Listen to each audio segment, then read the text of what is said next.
Hey everybody, and welcome back. I just got done recording the Anthony Smith versus Devin Clark breakdown, and now I kind of wanted to talk about the boxing matches from last night. Obviously, Mike Tyson and Roy Jones Jr. made their return. 54-year-old Mike Tyson comes out, and when the first round kicks off, I was like, oh my God, Mike Tyson's out here headhunting. I mean, he threw heavy leather the whole fight, and it was entertaining, and Roy Jones Jr. was sticking the jab out sometimes, but for the most part, he was just looking to clinch up and I think negate some of the offense that Mike Tyson was pouring on. He was ripping the body. He had great head movement. He was cutting angles well. I mean, for a 54-year-old dude, I thought Mike Tyson looked fucking sharp. And, it was exciting. And obviously, one of the things that a lot of people are getting worked up about is the scorecard. And because they called it a draw. And a lot of people were like, oh, we all know who won. And it's like, okay, exactly. It's an exhibition match, guys. It's not a professional. It's not going on the record. They're 54-year-old men. They agreed to a charity boxing match, and they called it a draw. Anybody who tuned in and watched the fight knows who actually won. But it doesn't really count for anything other than what it was, which was an exhibition match, right? Like I said, it's not going on the professional record. It was for charity, blah, blah, blah. And it didn't bother me that they called it that because, like I said, anybody watching the fight knows who won. It's not like you have to get upset about this. It's not like it's going to impact the career trajectory. When people get upset about decisions, normally it's because you're like, oh my God, these people are like trying to compete at the highest level for a world title, and what you're doing with your judging is possibly derailing their career path, right? Like you're setting it on a completely different trajectory than what it should be on. So it's not like that's happening in this situation, guys. It's not like these guys are revitalizing. I don't think we're going to see Mike Tyson out there boxing Tyson Fury anytime soon or anything like that, right? But it was just interesting to see that Mike still does have some of it left. Kind of fun to watch. And then in the fight before that, Jake Paul versus Nate Robinson, we have to talk about this. So when the fight first kicked off, I was within the first few seconds, I was like, oh, there is a significant speed advantage here. Like you could tell that in terms of just pure athleticism that Nate Robinson was the superior athlete. But guys, this is fighting. It is combat sports. And they call it the sweet signs for a reason in boxing, right? There's a method to this. And you could just see that as the first round started to wear on, even within the first 30 seconds, Nate Robinson's offense, the only thing he knew how to do was come forward with his hands down, throw a couple punches, and then engage in the clinch. And at first I looked at my fiance and I was like, man, this is actually kind of a smart strategy from Nate Robinson. Like he's going to wear on the arms of Jake Paul. And I know it's only 6 or 8 rounds, whatever it was. I can't remember the rounds and all that, but I think it was 6 or 8 rounds, 2 to 3 minutes per round. That's a long time to be fighting somebody. And if you're wearing on their arms, it's going to wear them out. But then it became obvious that the longer the first round went on, that Nate Robinson's only skill in terms of boxing was charging forward with some shots while keeping his hands low, not staying defensively sound, and then relying on clinching up so that Jake Paul couldn't return anything. But then Jake Paul started kind of settling down and seeing things coming and sliding out of the way of them and landing that overhand right? He was just tagging Nate as he was rushing in. And guys, I know that it's a boxing match, and I know Nate Robinson is a professional athlete, but you cannot play games with this. And if you are anybody who has done, I'm thinking about jiu-jitsu in particular because I practice it, right?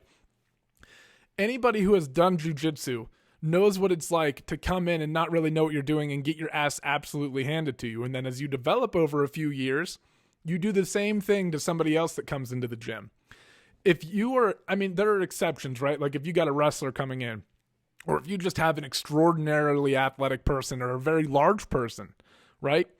There's a possibility that even your training isn't going to be enough to overcome that. I'm not saying if you've been training jiu-jitsu for a few years, you're going to whoop everyone's ass who's never done. That's not what I'm saying. But for the most part, it's kind of a truth, right? Like if you get into that situation with someone, you're going to know what they're doing, whereas they're probably not. I felt the same way about this fight. And after it happened, I was like, man, I don't know if they should have made this fight. Somebody should have looked at what was happening and noticed that Nate Robinson, when he went in for this stuff, like when he was going in for his attacks, he had no exit strategy. He had no head movement to get himself out of danger after landing his own offense. And even his offense on the way in was sloppy. He wasn't staying defensively sound on his way in. And man, when you're throwing, I know you got gloves on, but you're throwing bones around at each other. It's dangerous. And he got knocked out cold as a result of it, right? From recklessly charging in. And it's like, just because you are an athlete does not. Jake Paul has been doing, my whole point with the jiu-jitsu argument I just made and stuff, right? Is I don't know, if you know how to box, and Jake Paul has fought in boxing matches before, there are videos of him sparring, and if you've been taking it seriously and training for a few years, you're going to have a firmer understanding of how to box than somebody who hasn't. Like, you can't just rely on athleticism. And man, you have to train. That's what I mean. It's fighting. It's not like another sport where, like, if they just went out and played football or something, like, yeah, Nate's probably going to rock him. He's so much more athletic than him. He would beat him in almost every category, I'm sure. But when you're fighting, that's always the great thing about fighting, is that you can do things in the ring and in the octagon or whatever you're doing that can negate the talents of somebody else because you're relying on technique. You can negate speed. You can negate all of this explosiveness by using solid technique, and that's what Jake Paul did. And that's like, you just got to see the difference between somebody who had experienced boxing and somebody who didn't. And it's also, I love that it was a professional athlete who went in there, because if it was just some regular old schmo who was talking shit or another YouTube star online who wasn't, and Jake dotted them up, they'd be like, yeah.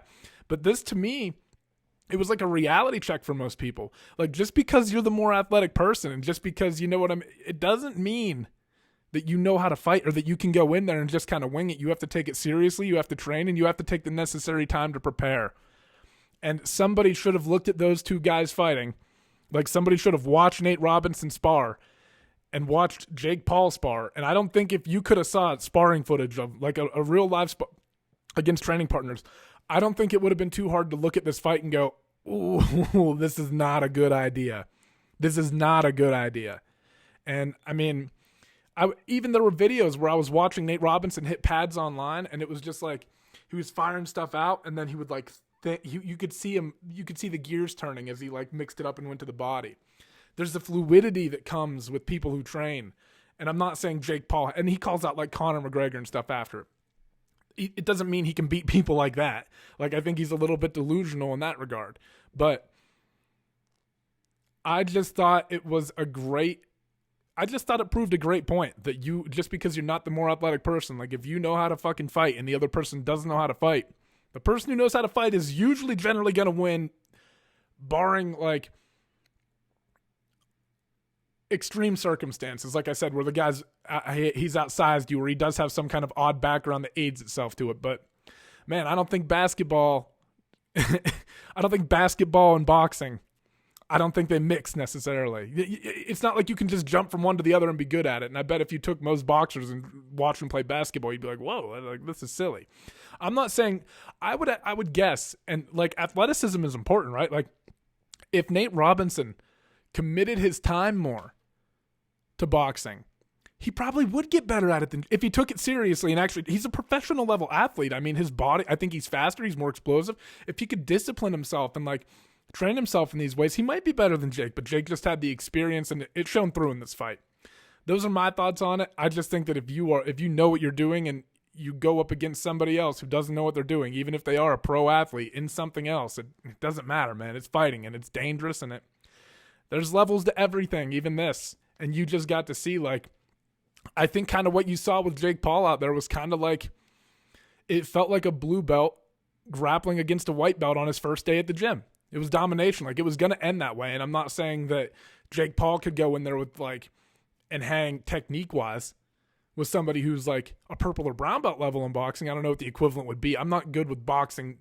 You know what I mean? All that shit. I watch more MMA, but I don't know, man. Those are my thoughts. It was entertaining. Don't get me wrong. I was happy to watch it, but I just thought we got to see we got some questions answered. And yeah, that's it though, guys. So thank you for tuning in, listening to me ramble about this. Hope you enjoyed the fights, and have a great week.